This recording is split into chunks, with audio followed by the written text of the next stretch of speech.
Hey everybody, my name is Marcus, and in this video I'm going to show you a simple way how you can unblock someone on Skype. So let's start. The first thing you want to do is go to left top corner and then click here to settings.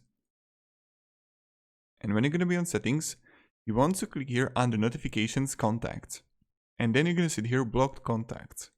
Right here I get to see the blocked contact, and here I can click simply unblock. And right now I'll be able to see him right here. So this is how you can unblock in